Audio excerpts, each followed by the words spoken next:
नमस्कार, मैं प्रतिभा खेड़े आपका स्वागत करती हूँ अपने YouTube चैनल नॉलेज रैन में, जहाँ हम कक्षा 10वीं की सीरीज़ हल कर रहे हैं। इसके पहले के प्रश्न देखने के लिए आप वीडियो की प्लेलिस्ट में जाकर उन्हें देख सकते हैं। आज हम प्रश्नावली 3.2 का प्रश्न नंबर 4 का भाग 3 हल कर रहे हैं।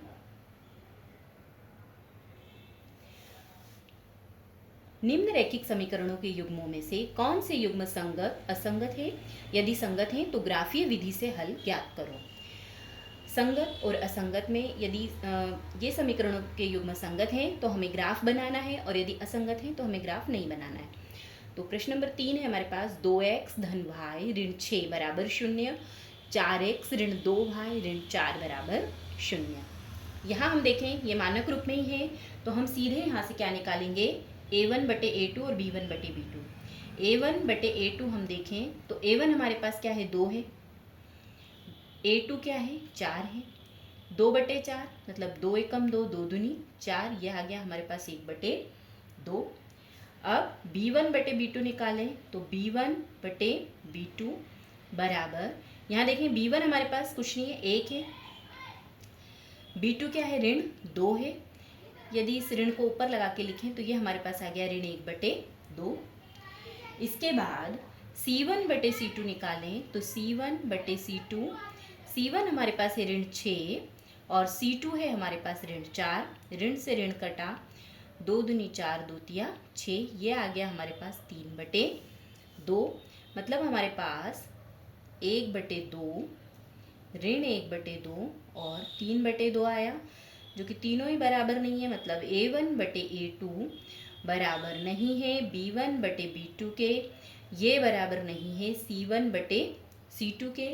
जब ये तीनों बराबर नहीं है तो हम जानते हैं कि समीकरणों के युग्म क्या है, संगत है, और संगत हैं तो इसका हमें ग्राफीय विधि से हल ज्ञात करना पड़ेगा। तो सबसे पहले हम समीकरण 1 लेते हैं, 2x धन y ऋण 6 बराबर 0। यहाँ देखें इसे y को हम यहीं रहने देते हैं और बाकी x और ऋण 6 को इस तरफ ले आते हैं, तो ये हो जाएगा हमारे पास y बराबर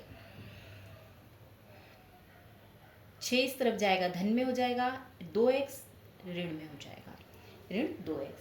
अब यहाँ पे हम x के मान अलग अलग रख के y के मान निकालेंगे। एक सारणी हम बना लेते हैं।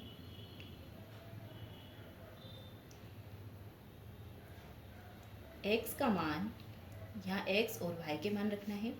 यदि हम x का मान 0 रखते हैं, x बराबर 0 रखने पर y बराबर हमें क्या मिलेगा, 6 ऋण ये वाला पूरा 0 हो जाएगा। मतलब हमें y का मान क्या मिल जाएगा, 6 मिल जाएगा। जब हमने x का मान 0 रखा, y का मान हमें मिला 6। x का मान हमने 1 रखा तो हमें y का मान क्या मिलेगा, 6 ऋण 2 गुणित 1, यहाँ 1 रखा तो 2 गुणित 1 मतलब 6 ऋण 2 बराबर 4। जब हमने x का मान 1 रखा, हमें y का मान क्या मिला, 4 मिला। ऐसे ही x का मान 3 रखने पर y का मान हमें क्या मिलेगा, y बराबर 6 ऋण 2 रखने पर, x का मान 2 रखने पर 2 गुणित 2, 6 ऋण 2 दूनी कितना आ जाएगा, 4, 6 में से 2 4 गई, कितना बचा, 2। मतलब जब हमने x का मान 2 रखा, हमें x का मान 2 रखा, y का मान भी हमें क्या मिला, 2 मिला। ये हमारे पास समीकरण 1 का हल हो गया। अब हम समीकरण 2 का देख लेते हैं। 4x ऋण 2y ऋण 4 बराबर 0। यहाँ हम y को यहीं रहने देते हैं, यह हो जाएगा ऋण 2y। x वाला पद और ये इस तरफ उठा के ले जाते हैं तो ये 4x यहाँ ऋण में है, इस तरफ जाकर इकाई में हो जाएगा, धन में हो जाएगा। 4 को हम इधर लाए, यहाँ धन में था, यहाँ पर आकर ऋण में हो गया। ये 4 यहाँ ऋण में है, इधर आकर धन में हो गया, और ये ऋण 2y जैसा है वैसा ही लिखा है। समीकरण में पूरे में ऋण से गुणा कर देते हैं तो ये जो ऋण है ये क्या हो जाएंगे, धन, और जो धन है वो ऋण हो जाएगा। मतलब ये हमारे पास आ जाएगा 2y बराबर 4x ऋण 4। देखिए हम यहाँ पर भी 2 है, यहाँ पर भी 2, यहाँ पर भी 2, पूरे समीकरण को हम 2 से भाग लगा सकते हैं, या हाँ तो क्या आ जाएगा, भाई ये 2 हट जाएगा, 2 से भाग लगाए तो यहाँ आ जाएगा 2x ऋण 2। अब यहाँ पर हम x के अलग अलग मान रखेंगे। x बराबर यदि हम 0 रखते हैं तो हमें y बराबर क्या मिलेगा, y बराबर हमें मिल जाएगा, ये वाला पद तो हमारा 0 ही हो जाएगा, तो y बराबर हमें मिल जाएगा ऋण 2। इसकी हम यदि सारणी बना लें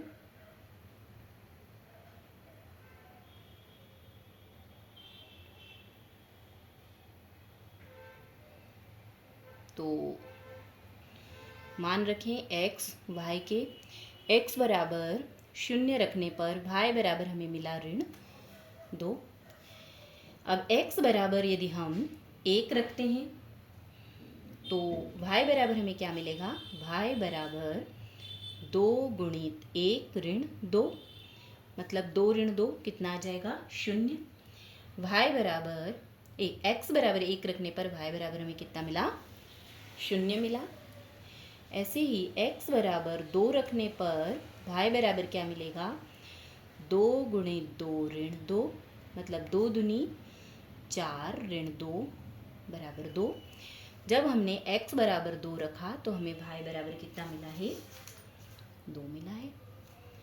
ये 2 सारणियों की सहायता से हमें यहाँ पर ग्राफ खींचना है, इसे ग्राफीय विधि से हल करके बताना है। यहाँ पर देखिए हमें समीकरण 1 के ये 3 बिंदु मिले थे, समीकरण 2 के ये वाले 3 बिंदु मिले थे, इसे हमें ग्राफ पर दर्शाना है। तो सबसे पहले जब हमने x बराबर 0 रखा, y बराबर हमें क्या मिला, 6 मिला, मतलब हमें ये वाला बिंदु मिलेगा, इसको हम लिख देते हैं 0 6। इसके बाद जब हमने x बराबर 1 रखा, y बराबर हमें 4 मिला, मतलब हमें ये वाला बिंदु मिला, इसको हम लिख देंगे 1 4। इसके बाद जब हमने x बराबर 2 रखा, y बराबर हमें 2 मिला, ये x बराबर 2 y बराबर 2, ये वाला बिंदु, ये हो जाएगा 2 और 2। इसे हम स्केल की सहायता से मिला देंगे। इसे मिलाते हुए एक रेखा खींचेंगे।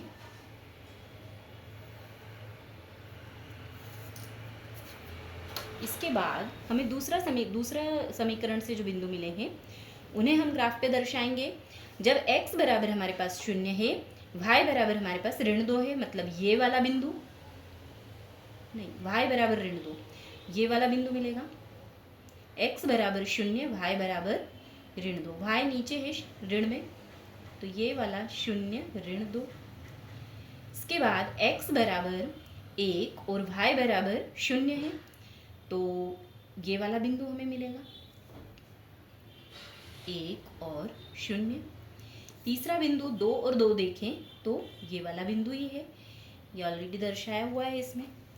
अब इन तीनों बिंदुओं को मिलाते हुए हम एक रेखा खींचेंगे।